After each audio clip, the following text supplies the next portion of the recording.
VIP card. Pagka nagabil po ng ganyan, may kasama. Pagka magpapawarranty kayo, may kasama si Note 50. Ito, special lang yan.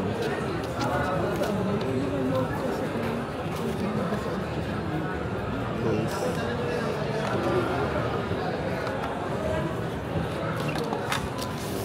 Ito po, check ako. May dent sa scratch. Okay na naman. Metal frame na ito, ma'am. Metal frame. Naka-aluminum alloy. May case siya kasama ko.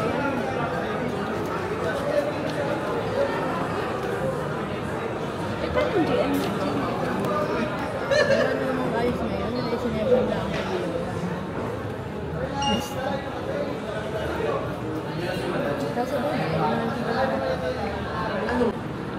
Guys, welcome back sa ating channel. At ito naman guys, magbibigay tayo ng quick review dito kay Infinix Note 50 Pro.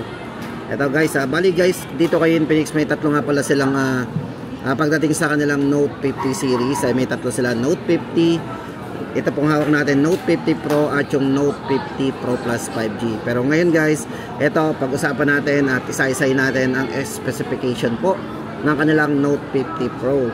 Guys, ito sa design, check muna natin ang design niya. Napakaganda ng design nito. Ayan. Tapos guys, ito nga pala pagdating sa kanyang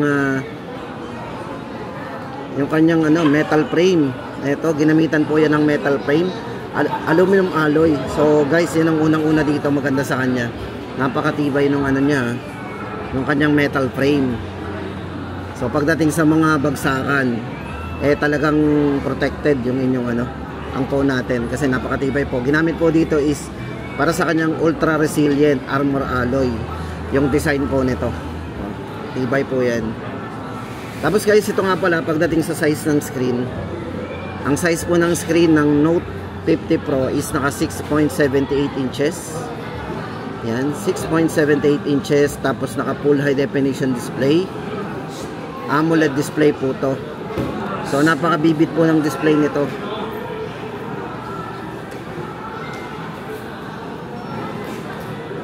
6.78 inches. Tapos syempre naka 144 ang kanyang screen refresh rate.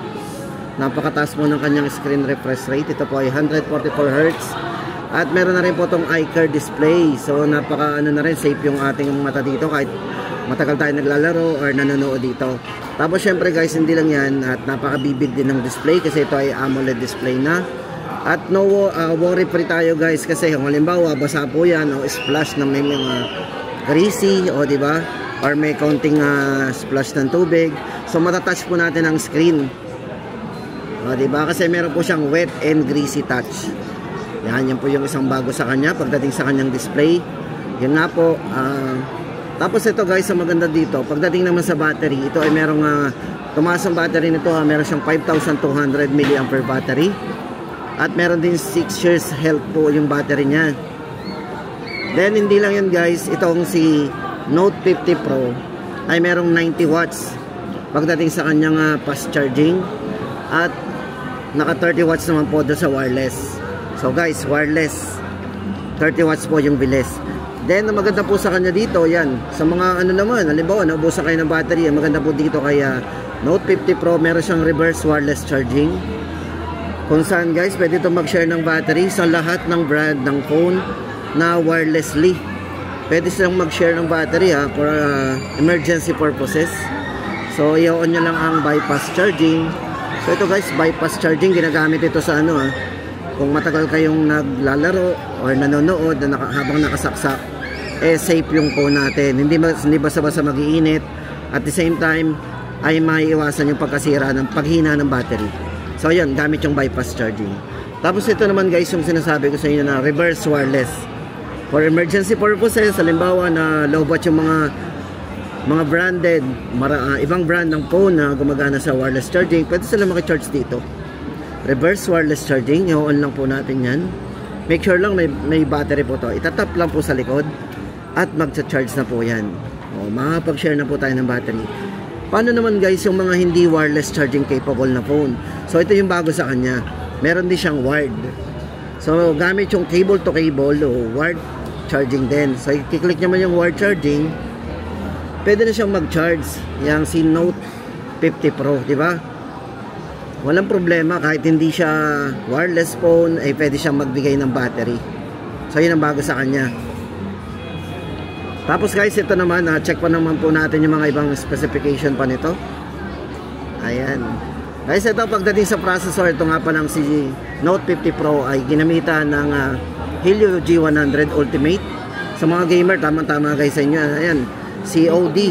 O yung mga mahilig maglaro ng COD dyan. Tapos ito po, para sa RAM and ROM nito, ito pong si Note 50 Pro ay merong maximum RAM na 24GB RAM, o meron siyang 12 extended RAM, 256GB internal storage na. Then pagdating sa operating system, syempre Android 15, yung latest Android natin. At kung mahilig naman kayo sa camera guys, ito naman, punta tayo sa camera. Kung mahilig po tayo sa camera, meron siyang 50 megapixel po na camera. O may wide angle din, no?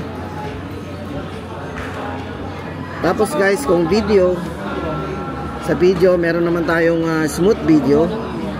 Pwede tayong mag-create ng video na naka 60 fps. So ibig sabihin guys, napaka smooth, diba? Smooth na smooth ang paggawa natin ng video niyan.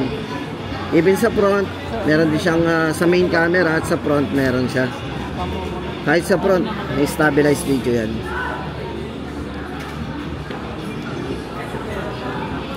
So meron po siyang 50 megapixel with OIS, at yung front naman po niya is 32 MP. So 32 megapixel naman po ang front niya.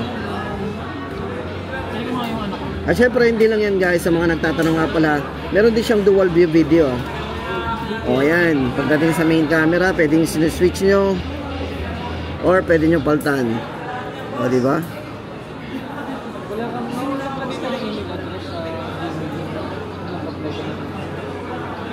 Ayan, maganda sa kanya. So ayan guys, para naman sa mga iba pang kulay. Sa mga kulay nga pala niya, meron siyang purple. Ayan, meron siyang purple, black, titanium gray, at saka yung limited edition din. So meron din siyang limited edition na tinatawag na BMW. Ayan. Ayan, para po sa presyo guys nito, 11,999. Note 50 Pro.